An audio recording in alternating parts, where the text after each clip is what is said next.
everyone, welcome to this YouTube video again of Labview. Today we're gonna pick up where we left off the last time. Okay, so I just want to roughly go through again what we are trying to do.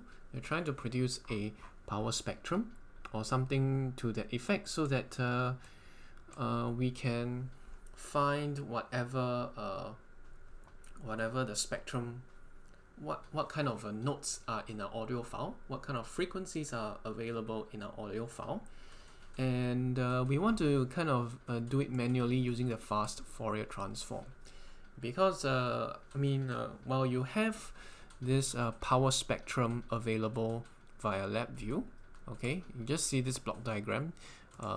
Ignore most of it except the ones I'm pointing you to. Well, you do have your spectral measurements VI, which you can use. You won't learn some of the nuts and bolts going on behind the scenes and how to use Labview if you don't learn to do it manually. So I want to do this part manually, show you how, just the bare bones of how to do it. Not gonna go through too much detail, but I just want to show you what's going on so that you can produce an amplitude versus a frequency plot, or a power versus a frequency plot, regardless of your FFT size. Remember the last time I was saying that when you have a larger array of values for your FFT, for your fast Fourier transform, your frequency bins will not correspond to actual frequency in hertz in 1-to-1. You got to do some manual conversion. But is there a way to automate it? Of course, the answer is yes. You'll need to do some work, and I'm going to show you what this work actually consists of.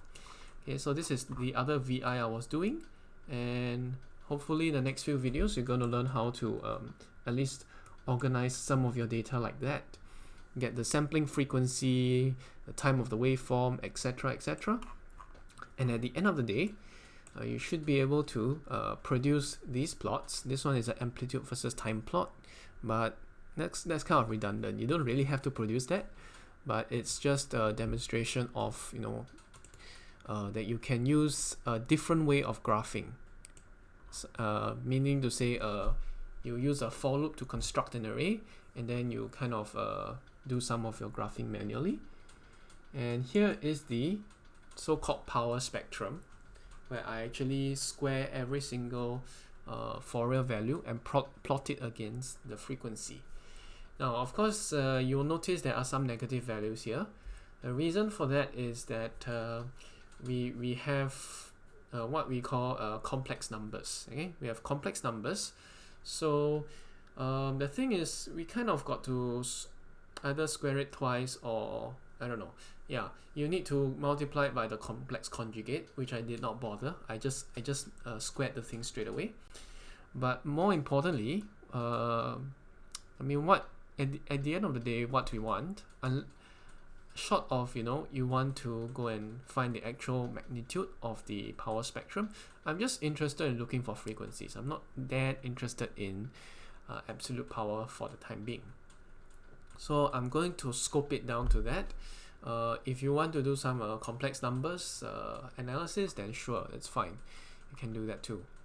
But the so-called the other plot is the amplitude spectrum, where I just plot the absolute Fourier amplitude versus frequency. I did not normalize or do anything like that, so that part can be ignored. The absolute amplitude can be ignored. It is more important to look at where the peaks are.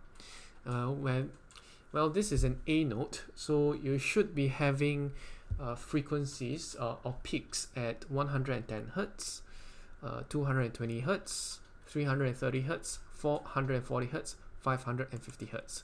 So these are all the peaks that you do see here. Okay, if you want to maybe give a log scale.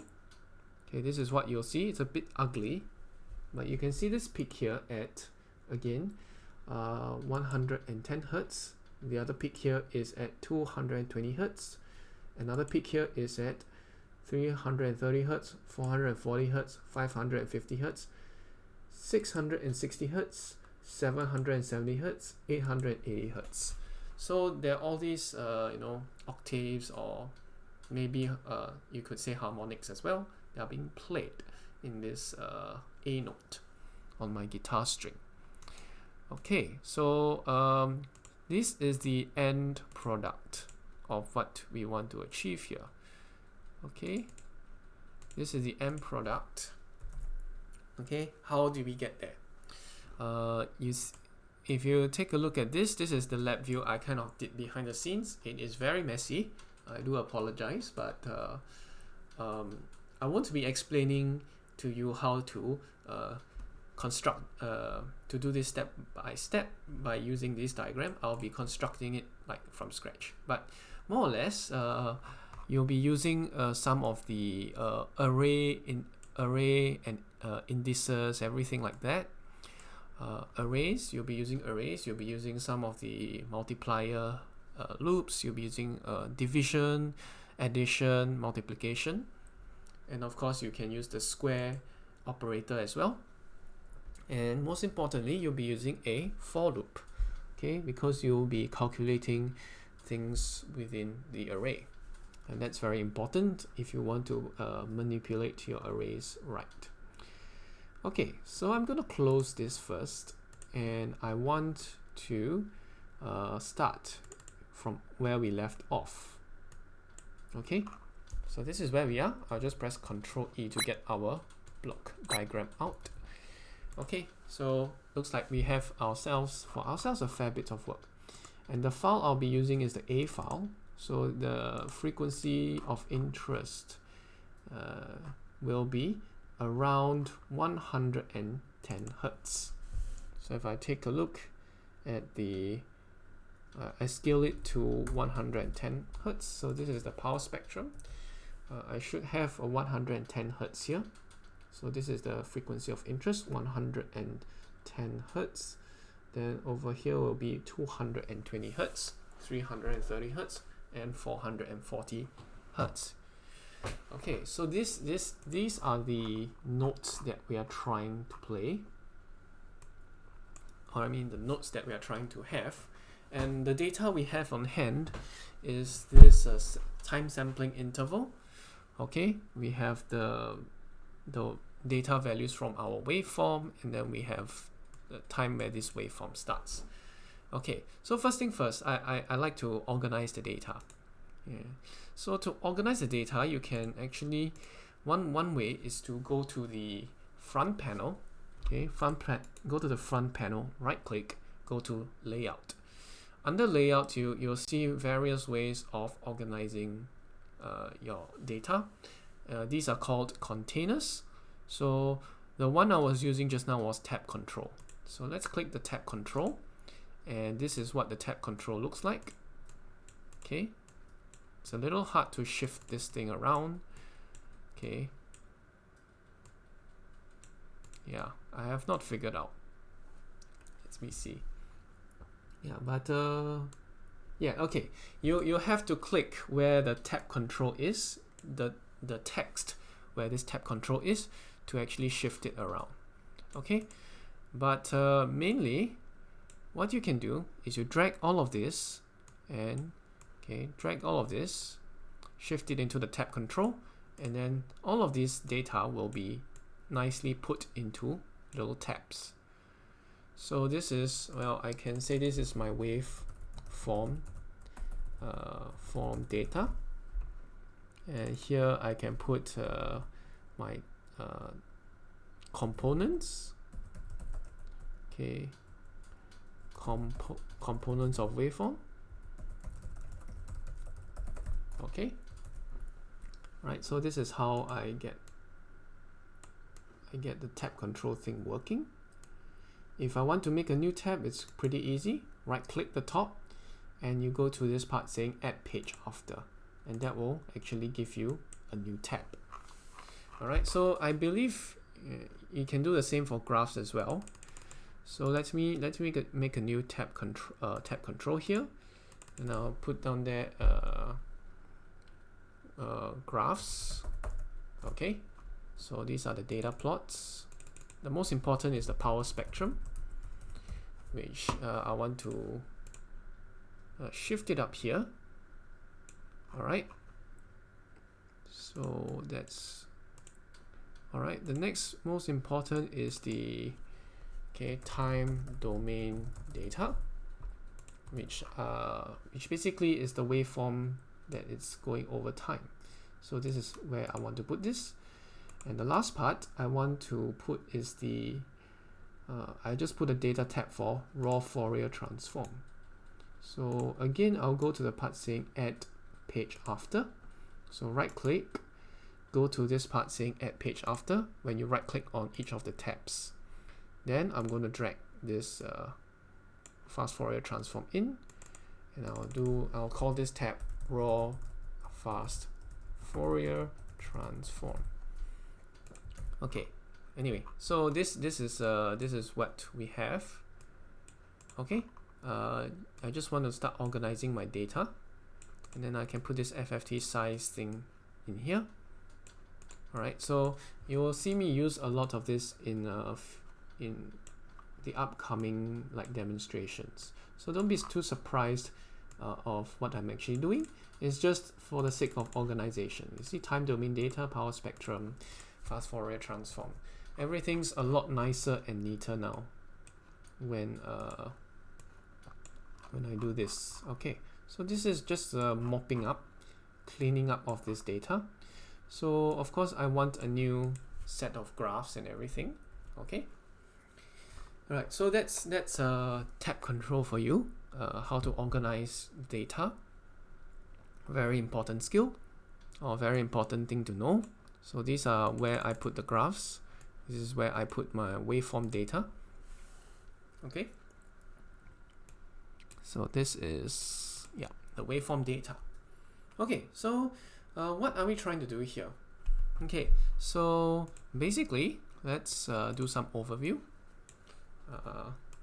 We are trying to have two sets of arrays, right? Or we're trying to have an array of frequency. We're trying to have an array of frequency, and then we want to plot this. Use this as the x-axis to plot against at least the FFT amplitude. All right. So this is just absolute. I didn't normalize it. You can normalize it if you want, and you should be able to have the skills to normalize it after watching some of the videos. Okay, I want to plot these two together. All right, I want to plot these two together. How do we get the frequency? And basically, how big should this array be? All right, what's the size? Okay, so we need to initialize an array for frequency. Okay, we already have the fast Fourier transform FFT amplitude array. No problem. We don't really need to do that anymore. Yeah, we have this FFT array here. Okay, so this is the FFT array, which you can just either plot it straight away into the frequency bins, or we already have the FFT array, so that there's nothing too much you need to do about it. So this is the FFT array from the fast Fourier transform. Okay. So this amplitude array, again I'll say this amplitude array here, it is actually this array here, which is the raw data from the fast Fourier transform. Okay. So what do I want to do? Okay, I want to plot it only up. I want to plot it up to the NISC frequency. NISC frequency. Meaning to say, you know how the Fourier transform has a mirror image right in the center? I only want to plot the left-hand side. Okay, so that's one. So that's the overview. I want to plot the left-hand side only. So I want to plot to the NISC frequency. That's about 22 kilohertz. Okay, and I want to plot it against the absolute frequency rather than frequency bins. So such data is actually more useful to us. Okay, so I have the raw fast Fourier transform here. What do I do with it? Okay, so first thing first is I want to begin. I want to start by building this frequency array. Okay, how do I do it? Okay, so there are a few things we need to do. We need to actually, well, first step, we need to initialize an array. Okay, we need to initialize an array that is actually the size of the NISC frequency. That means the sampling frequency divided by 2. Okay, so how do we get the sampling frequency? Okay, we need to get a number first, right? The sampling frequency. Oh wait, not the sampling frequency. I need the number of I do need the sampling frequency, and I divide it by 2. But since there are like more than 44 there are many more data points than the sampling frequency. So it's not just the sampling frequency I need. I actually need the array size. Okay, I need the array size of the fast Fourier transform. Okay, let's see where this array size thing is. It's hiding somewhere behind. Yeah, it's hiding somewhere behind here.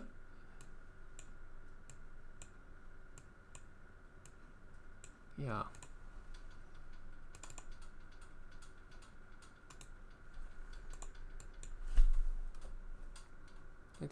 I'll delete this and create an indicator. So, okay, so I can drag it in.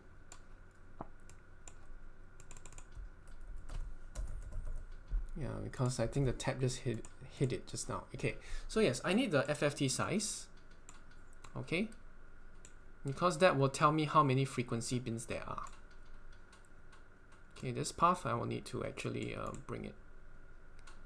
I'll bring it in here. I'll just bring it.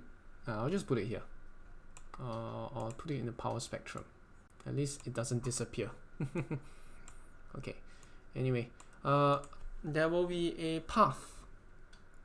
I need to specify the path. I'll just leave it there. So anyway, I will tidy this up later. Okay. And okay. So yeah, we need the FFT size. How many elements are there in the array?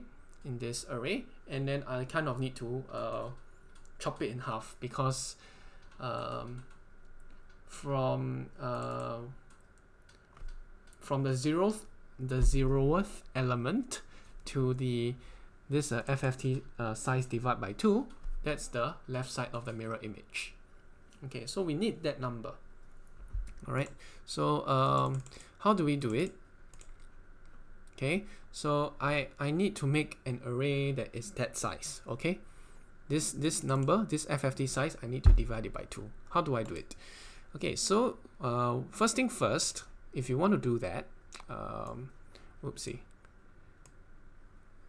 Okay, first thing first, go to this part called numeric, and then you just look for the operator saying divide. Okay, I'll do it again. Right click, go under programming, go to numeric, and go to divide. Okay, so how does this work? If you look at the output, it says x divided by y. Which one is x? Okay, the first node here is x, and the second node here is y. So I want to divide it by 2, so I'll need to make a constant. Okay, over here I'll just right click and create constant. The constant is divided by 2. Okay, so let me drag this in here, and that will be my x, and this x divided by y will be the array size. Okay, so let me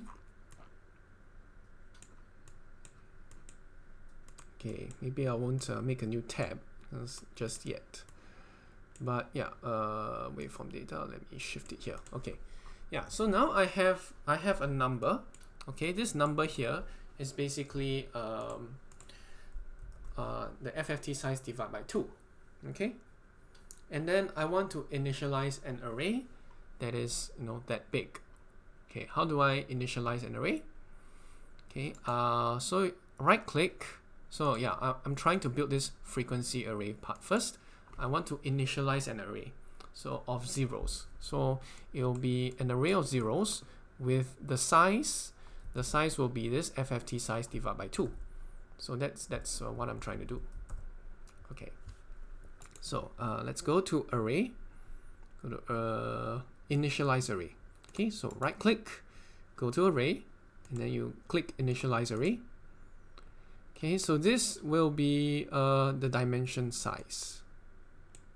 Okay. So this will be the size of the array. Okay. What do you want the array to be filled with? This will be put into this element box.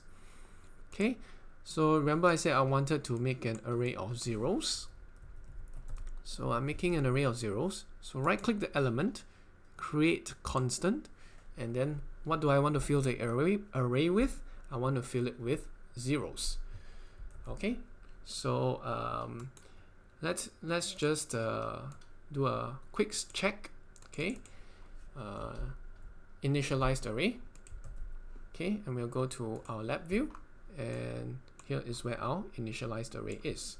Okay, I'll just drag it outside the tab first, just so you can see what's going on.